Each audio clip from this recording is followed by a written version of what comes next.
A better understanding perhaps than anyone as the distributor of these cars about the anticipation for today and the power of work that it's taken to get to race day. Absolutely, mate, and thank you for having me. Yeah, it's a real honour to be up in the tower. Much? Well, I've got to say, our little operations tripled in size in the last few months, and obviously we had a heap of parts flown in via air freight. I even flew my parts manager down from the dealership to help unpack it all. So it's been a huge job, and to the team at Driving Solutions, to all of the Ford team who are out here from the States, I mean, what a huge effort, and fantastic to see such good-looking cars out on the track. It is part now of a huge pathway for Ford Motorsport all the way right up to GT3, and I love the fact, I mean, Jim Farley, the global boss, was with us for the Grand Prix at just a couple of weeks ago at Albert Park. I mean, the inertia, the energy, the passion from the brand for all of its levels, even right up, I guess you could even say, to the partnership with the Red Bull Formula One team now is huge, mate, isn't it? Absolutely. The passion that surrounds Ford and Ford racing is hard to explain. Like I would say, if you cut me, I bleed blue, and I have for a long time. And so when you go to these global events, it's a heap of good people working their hardest to try and put the brand in the best possible light, and Mustang Cup is such a fantastic option for people to get onto that pathway. As you say, Mustang Cup, GT4, GT3, IMSA, Formula One, the sky's the limit. First ever $1,000 pole position check for this class, and let me tell you, the prize pool in various ways is very impressive for the debut of this series in Australia. First check went to none other than Aaron Cameron. Really good battle for pole yesterday. The check presented by Chris Ward and Dave Bourne too. So the field will line up behind him, but man, we'll show you in a moment, there are some really great names in this field, and a tip of the hat to an iconic car in the history of Australian motorsport. Yep, James Moffat there. It stands out, doesn't it? That red livery throwback to the 60s, of course, his father, the icon, Alan Moffat. We'll talk about that a little bit later on. Here is our start list, though, for the first race of Motorcraft Mustang Cup Australia. This is in order of Ben Dunn, James Moffat, Joe Fawcett, Imogen Radburn in the all-female team. Congratulations to her on pulling that project together. Aaron Cameron and James Golding, who will start off the front row. Brock Giblin in there, Matt Kiss, Keith Kasulki, Cameron McLeod is great to see as well. Tyler Everingham in there too. So that was the names of our competitors for this year, but our order in terms of the front row is Cameron, Golding from Moffat and Perkins, four of the best in the business, Russell. Can we also say too, Stubbsy, a huge welcome to everybody from the Motorcraft family. That is Ford's official parts brand. They supply OEM parts for the Ford Motor Company and have done for 50 plus years. They are the backers of this class. And nice to run through a very impressive start list that has a mixture of emerging races and those that are well and truly established or entrenched in Australian motorsport. Jack Perkins with the Shaw and Partners livery there, and 888 getting behind this program as well and offering a test drive as a part of the prize package for this year's series. Really cool. I mean, hard to make an argument against being in this championship with all of that on the line. So look, what a great thing. I mean, it just further sort of emphasises, Ford's putting their stamp on racing, whether that be from the grassroots to the absolute pinnacle, and the prize pool really in Australia this year is unbeatable. We're doing a second formation lap here before we commence the opening race of this brand new category. In the meantime, let's head in and catch up with Charlie. I thought I'd quickly jump on down and chat to a brand new team, Imogen Radburn's team, of course. Tash, lead mechanic, second formation lap, but it's really exciting for Imogen to start this whole new initiative. She's very excited. It should be a very good event. Very good. It should be good. Very good. And of course, it's an all-female team. How's everyone going already this weekend? Really good. We've got a very diverse team of all females, from engineer to mechanic to earl apprentices as well. So it should be good. It is really good. And of course, as a commentary we're talking about, it's really great to see Imogen giving so many girls on track participants opportunities at every single round this year. So I have to say it, yeah, the girls. Yeah, the girls. Couldn't have said it better myself. Nice one, Charlie. Charlie, of course, involved in the Girls on Track program as part of her role with Motorsport Australia. Saw Imogen at a Michelin event at Sydney Motorsport Park in March last year. All of the competitors in this class running on the Michelin Pilot Sport Cup GTH2 tyre. And should also welcome the family, I guess you could say, that are here from Michelin Australia, including David Lang, their marketing manager for the Oceania region, and Ebony Doherty, who looks after PR and brand partnerships. I think her business card may have changed in recent time, but she loves motor racing. So passion from our control tyre supplier too. George, we want to talk about the racing when the racing gets underway, but just before that, your day in the Mustang GT4, some issues. Yeah. Please explain, and then we'll put that to bed. Could have been better, mate. For the first time, Medici Motorsport, we've expanded. We've got 2 cars this year, and for the 35 car, which is mine, the Lubramax Mustang, we had a really tough qualifying. I think we had a very hot young talent, Blake Tracy, out of Trans Am. Unfortunately, he picked up some gravel out of another competitor going off, and that popped the drive belt off the front of the engine, which means no cooling, no electricals, no nothing. So, quite quickly that stopped him in his tracks, and I spent the first half of my session, waiting for that to be completed. But it is what it is. I feel like he's got a young charger and an old head. We should be able to get through. Great crew of people. Just before you bolted up here to join us for commentary, it was all hands on deck with that car by the looks of things. Is it all right for the race to come? Yeah, absolutely. There's been a last-minute BOP change after qualifying, where the Fords have been given another couple of kilos. So everyone's running around trying to get that weight into the car. And look, BOP racing, it comes and it goes. It's all part of the sport. But no, everything's under control. Obviously, we were making some changes, because I qualified 9th. I'm not really used to being back there, so obviously I feel like there's some gains to be made with the car. So we've made those changes, and hopefully we'll be in better shape for the race. All that gym work over summer, hey, for naught.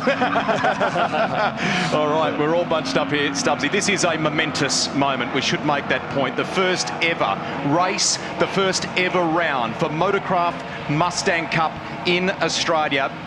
They're in the dark horse.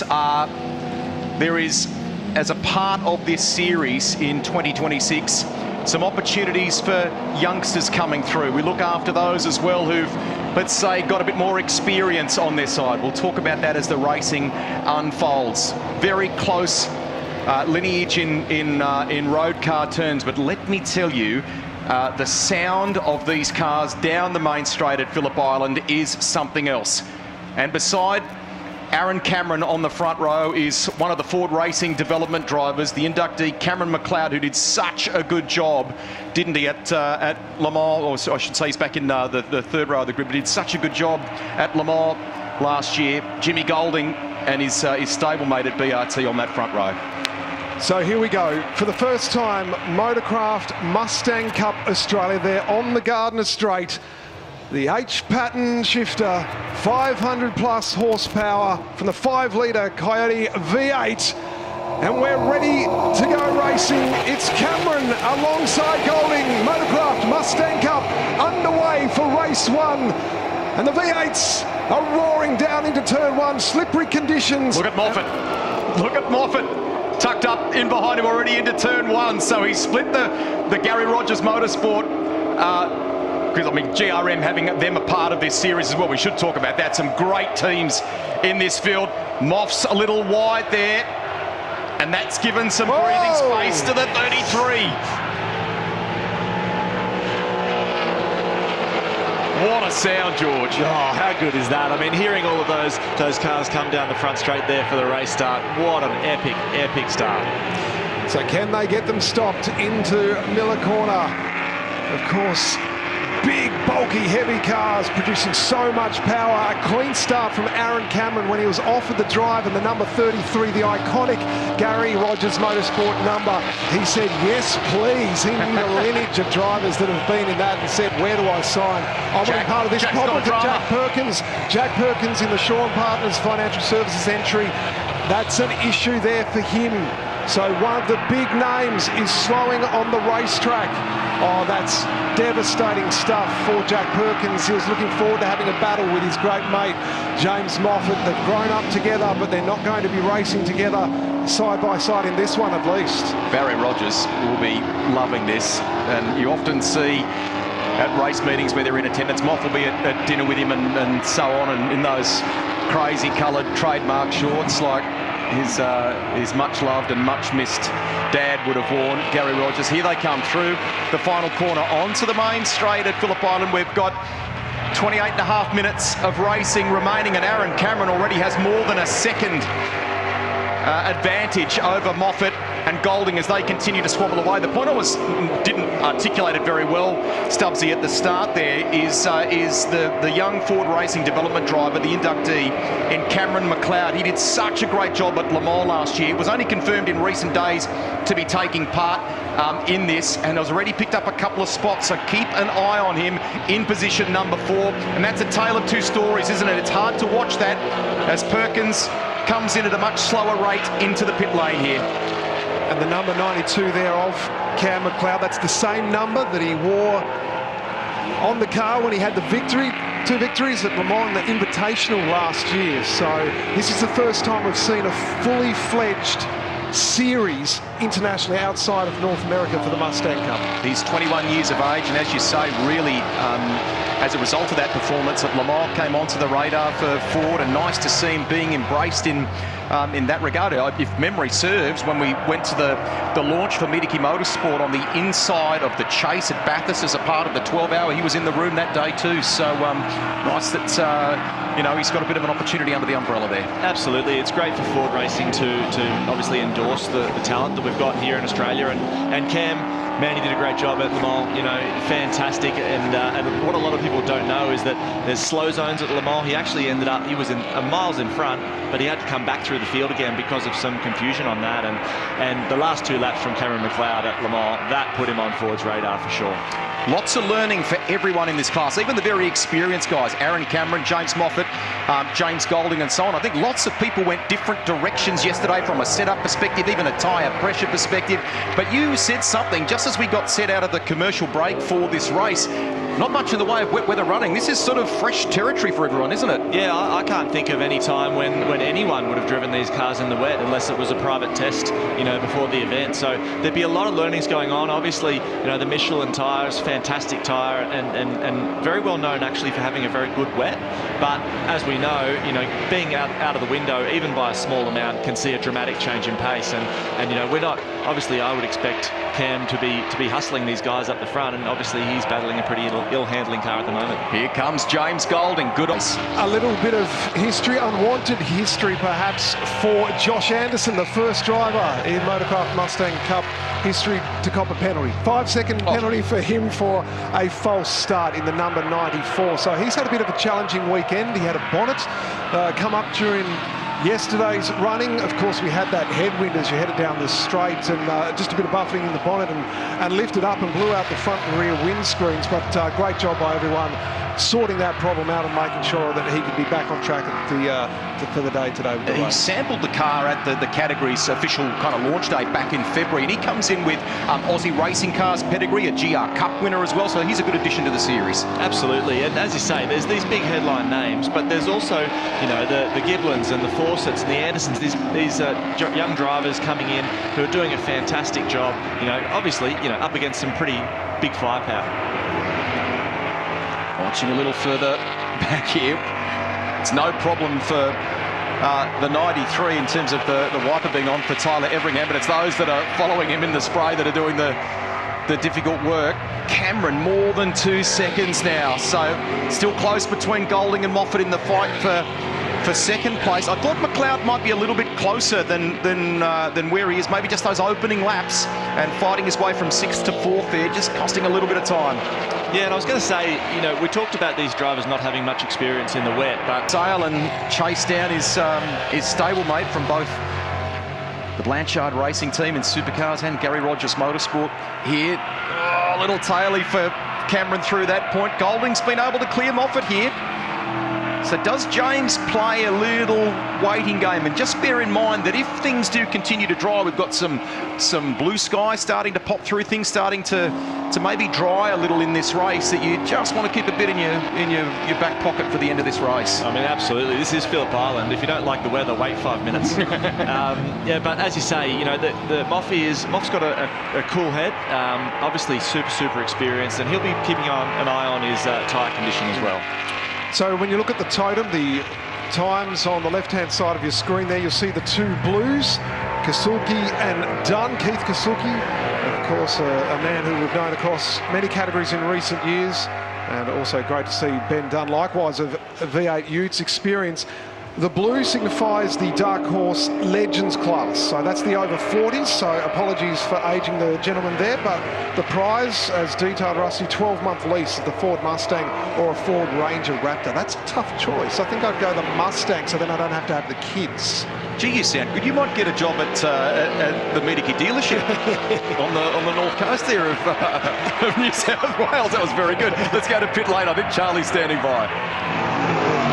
Yes, gents, just wanted to give you an update on the 888 Mustang of Jack Perkins. He was really dejected as he did get out of that Mustang. Unfortunately, the gearbox issue that they had yesterday, they changed it overnight, but it has persisted. So unfortunately, they've had to park it up and push it back to the paddock. Jack Perkins in that 888. Hopefully, they can come back a bit stronger tomorrow. Yeah, let's hope. With us on the journey with the Shannon Speed Series, and they're doing lots of great things here too. Should congratulate, and it's terrific that we've got Kate Callender as our race director as a part of this too, announced in recent months, and has done a great job across various different classes over time. But good to have Kay in the top seat there. Absolutely, and while we're on that sort of theme, Craig Baird, our driving standards advisor, doesn't come much more experienced than Beardo, and a shout out Liam Kirkpatrick, of course, the series manager who's helped pull everything together. It's taken an absolute power of work, and Rusty, as we're looking at a battle here as we head down into MG, the vehicle dynamics engineering. I love this. This is a really cool story, It's a great story. I mean, they have at their proving ground, Ford, some ultra passionate people, Stubbsy, that have all kinds of project cars for themselves, let alone what they bring to the business, right? And almost as a bit of a staff sort of incentive connection, some of them get to come along and play, you know, on race weekend here, which I think is just tremendous. Almost a little employee of the month prize, isn't it? Do I get one of those? Yeah. And it feeds both ways. That way they're learning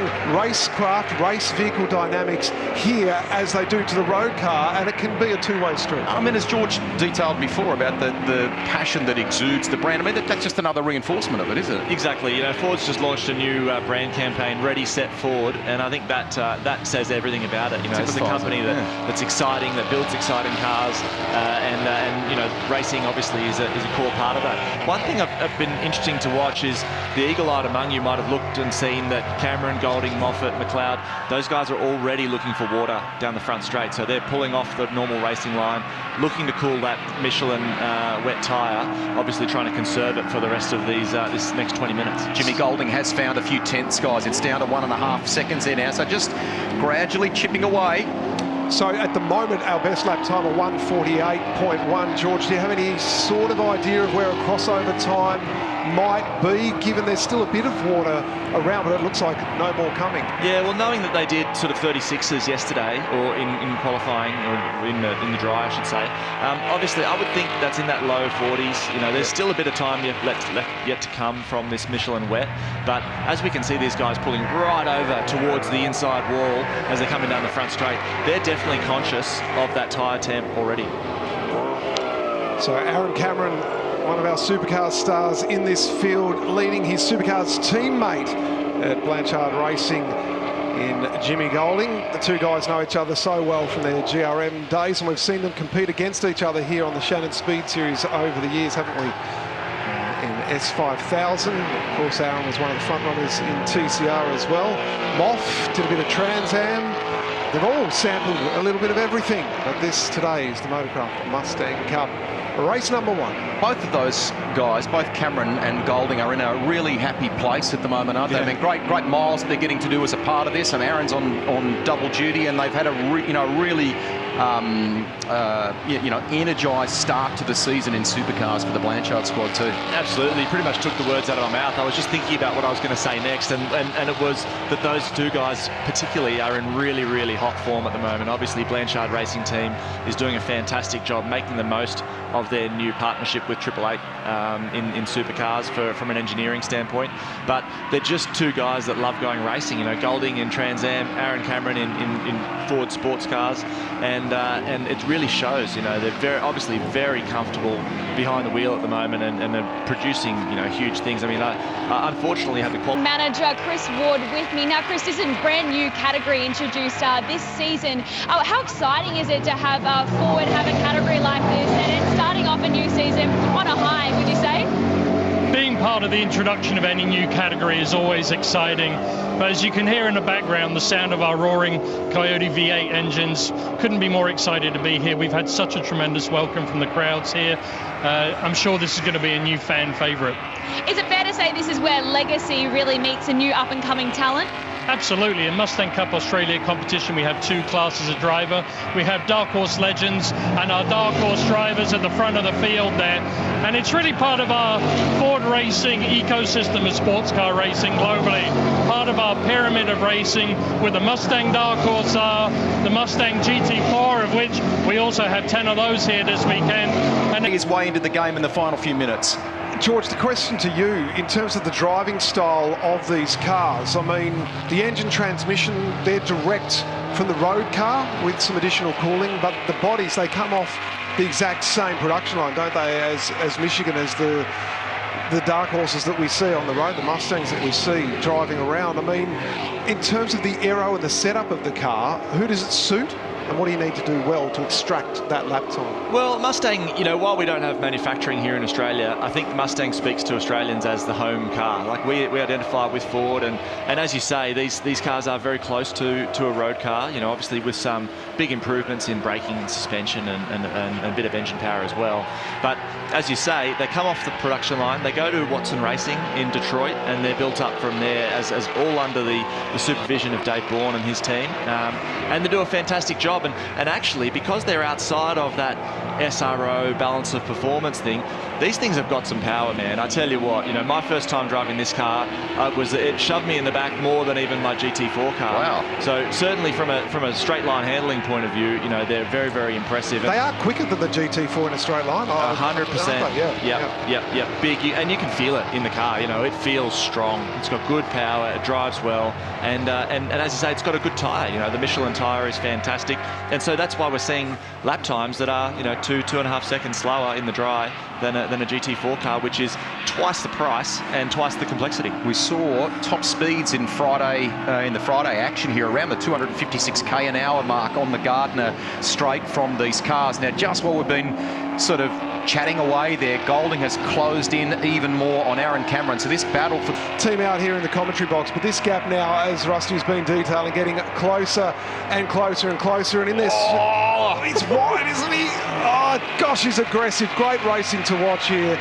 James Golding hunting again. We see the different lines split either side of the Gardner Straight, hunting a bit of moisture, keeping those tyre temps down. He's having a bit of a look, but too far back Golding this time as we head into turn one. 256 kilometres an hour in the dry. The slowest point down at Honda, down to 67 kilometres an hour as they crunch the gears back and hit the brakes. It's a big load, but once again Golding taking the different line there around the southern loop as he looks to pick up some pace and have a look potentially as we start to head down into Miller. Yeah, I was looking at the data on my GT4, and we would be coming off the last corner faster than a Dark Horse R. Obviously, a bit more aero, all that sort of stuff. And I was lucky to see 250. So these cars, once they get on the straight, man, they got some power, and they pull right past, you know, what we're capable of doing in the other car. Great shot from the drone there. As pain already so far this season, so they're not afraid of rubbing panels. Let's have a look here at what Aaron Cameron does. He takes a very different line from James Golding, who again goes that wider line through the final turn. Does that carry a little bit more in the way of speed, tucks right under the back of the rear wing of Cameron as they head down to Dewan Corner. 256 k's an hour in the dry, but it's looking at the moment as the track begins to to get a little less damp, like they're getting closer to those kind of numbers. Awesome stuff from these two.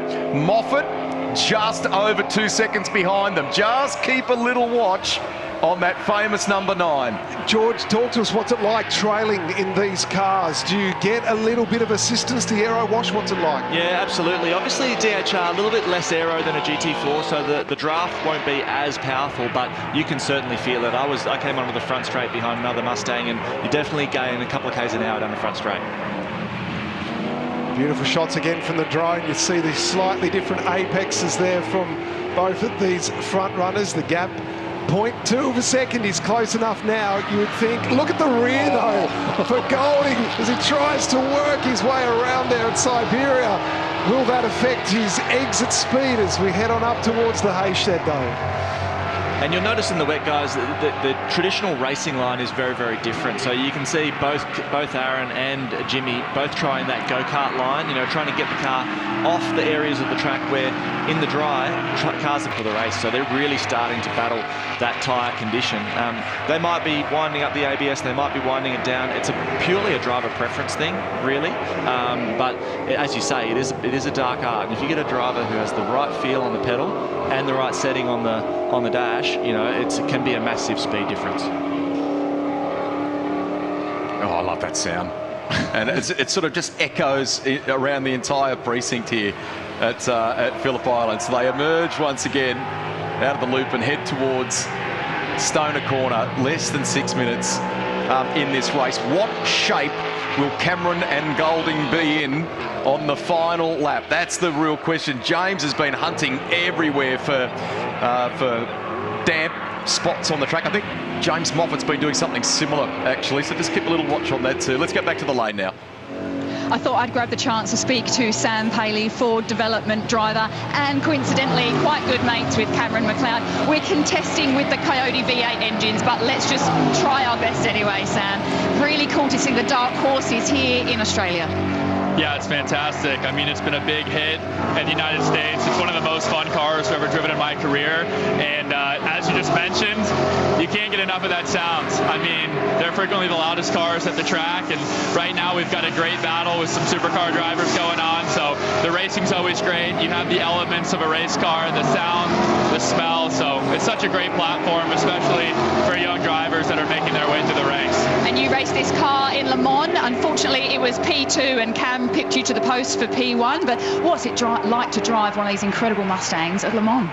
Yeah, it's a blast. I mean, first of all, Le Mans is just a special place. You know, as you grow up, you watch movies, you see all the pop culture regarding the track, and it definitely lives up to the expectation. And to get the opportunity to drive there was just a blessing.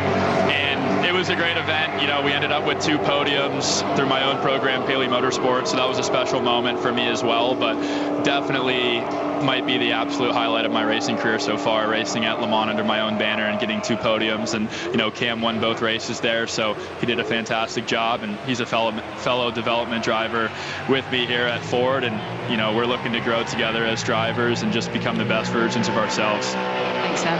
Thank you.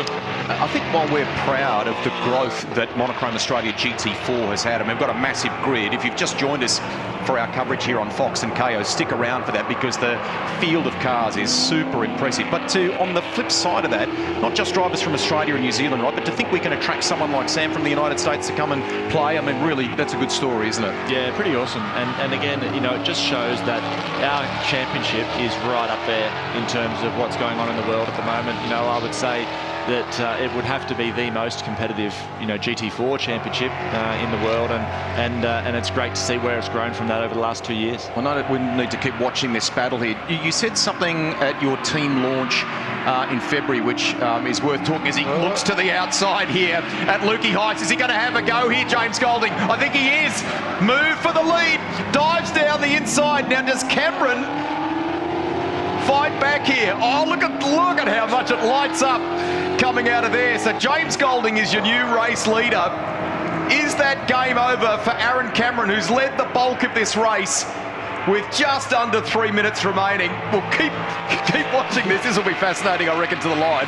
But just to the point about your outfit and the amount of GT4 cars you brought into this country, in terms of a percentage of those cars globally, we do really make a huge impression, don't we? Yeah, Australia loves the Mustang. There's been 34 GT4 cars built, and 11 of them are in Australia, and that says a lot about... A third of them. That's impressive. Absolutely. So, you know, we're really proud, but look at this battle. I mean, you've seen Golding. Golding actually, just quietly, has been just a little bit wider, has been a little bit, a little bit more offline. He's been taking care of those tyres just a little bit more, and we're seeing, obviously, when Aaron Cameron tried to duck underneath him, the rears just weren't there for him. So he'll be struggling with rear tyre temp for sure, and it's going to be interesting to see.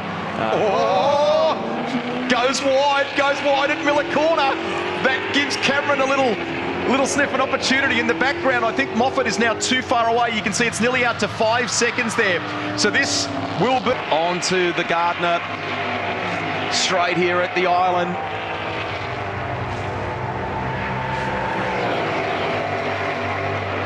Look at Jimmy hard up against the right-hand side of the track, still looking for water to cool those Michelin wet tyres down.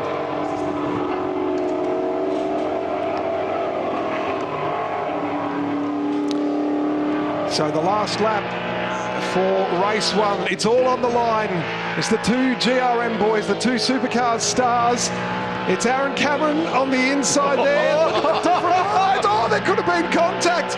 The rear there of Golding. Outstanding racing, sliding their way down into Miller Corner, under brakes. We take the drone shot. Cameron on the outside. Golding making himself as wide and big as possible, but on the inside now, Cameron getting loose on the paint, and the rear slips and slides, and Golding escapes. How good. For the opening race, these two have really put on a show. And, for those that are in Australian motorsport that are considering this as an option, this has been a great showcase of what you could potentially expect. So we're in the last kind of half of the lap here. Golding, I think, did he kick it into the 33? Cameron, right, we line it up. Here he goes. He's going to try and sneak down the inside. Golding's on the outside. Has he got it covered? James Golding. Cameron might have taken the first pole position check, but is Golding about to take the first race win? They might go neck and neck to the line, the pair of them. Golding's got a great run out of the final corner, and he will do it. Just what a run! Cameron got him. We think Cameron got him at the line, did he? 0.006. Incredible! Wow, what a race! Motorcraft Mustang Cup putting on a show at the island. What a way to open the campaign. We're going to take a photo finish look at that, because there was nothing between them. He's done it. That's unbelievable. We were looking outside. We're trying to watch both the monitor and look outside the commentary box, and we thought Golding, courtesy of that run off the final corner, Wade Motorsport replay showing you there, that in fact Cameron did it. By the narrowest of margins. That is flashbacks to Sydney Motorsport Park, round 1 of supercars, isn't it, from last year? Side by side, a bit of side draft perhaps there, just getting him across the line. Well played. 100%. Aaron nailed that. He obviously got a great run through the last corner, but used that side draft to pull himself up and just in time to cross the line in first. Lovely insights from you, mate. Go well in the GT4 race. Thank you for joining us in commentary. There he is, George Miedeke. Aaron Cameron takes it. Check the margin. Top right of your screen. We went to a horse racing style photo finish there for you over James Golding. Gary Rogers Motorsport will be chuffed. 3 cars in the top 3. Lovely way to open Motorcraft Mustang Cup Australia. So that's our top 3. Cam McLeod there, the Ford driver, development driver, in 4th place from Fawcett. Josh Anderson, that's a great result for him too, as we take a look at our Wade Motorsport, our replays and highlights from race number 1. Good luck editing that, because there were plenty of them. They ran down into turn 1 for the first time, and that tip of the hat from the legendary Alan Moffat Coca-Cola spec Mustang. We'd love to see that brand on that car. He got up into second early on. Little bit of a touch there with James Golding, it looked like, and that enabled Aaron Cameron to get an advantage of nearly 2 seconds. Golding would break free, ultimately, of Moffat. We thought Moffat might be a factor in the end of this race if he was just looking after things, but there was some superb searching from James Golding to look after the tyres, to keep them cool. He went left and right on the track in order to do that, and ultimately wrestled the lead from Cameron. It went to the line though, down at Miller Corner. The pair of them going at it, and then this out of the final corner. At this point, it looks like Golding's got it covered. But watch Cameron right of your screen here. He ultimately edges ahead by 0.006 of a second. What a win. Aaron Cameron, the slingshot master, the side-by-side, side drafting style to cross the line and get the job done. Oh, I enjoyed that. Remarkable stuff. So good. Let's get to Charlie Barlow. We're all catching our breath. What a way to start with Motorcraft Mustang Cup Australia. I'm going to have to interject, all three of them, the GRM teammates, having a bit of a high five and a bustle. James Moffat, wow. Not only were you part of history, but that was well and truly a show for us all. Oh, I hope it was a show. It was good fun out there. So, yeah, I was pretty happy, to be honest, with third, to keep these two full-time supercars drivers just in view. For me, first time I saw the car was yesterday and Friday, so zero preparation, so to be third for the first ever Mustang Cup. Big thank you to the team. They did a lot of work overnight. And I've got to say a couple of things. Big shout out to Michelin for a fantastic wet tyre. It's a pleasure to drive on something that generates so much grip in those conditions. But also a shout out to all the other drivers out there not to have a safety car in those conditions. Big kudos to everybody. And thank you to Ford for putting on a fantastic series. Awesome. Enjoy that podium. Thank you. All right, let's head over to our second man, but wow, it was very, very, very close. Jimmy Golding, congratulations, mate. P2, but it wasn't, and then it was, and then it wasn't, and then it was. Talk us through that battle at the end. Oh, it was just crazy. I mean, it was just a long game there. I think there was different points where we both felt strong and thought we were probably on for the win, but yeah, awesome race. Camo race clean the whole time. It was a little bit of rubbing here and there, but that's what you want, and yeah, can't ask for much more. These cars are just absolutely awesome to drive and having a lot of fun. And very much a 1-2-3 for GRM. Your history with them goes way back. This is pretty cool to build on that legacy. Yeah, that's right. It's awesome for Go Rogers Motorsport. They gave me my chance when I first started, so Go would be stoked watching down on this race and all of us having fun out there and bring all the cars back straight, so positive, and then we can race again tomorrow. Enjoy that champagne, mate. Okay, let's chat to the very first race winner ever. I've lost him. Where is he? Oh, he's over here. Aaron Cameron's hiding all the way over here. Aaron, come on over, please, sir. We'll quick pop you near the sponsors and near the cars. He was chatting and schmoozing away. The very first race winner ever of the Motorcraft Mustang Cup Australia. Talk us through. What's that feeling like?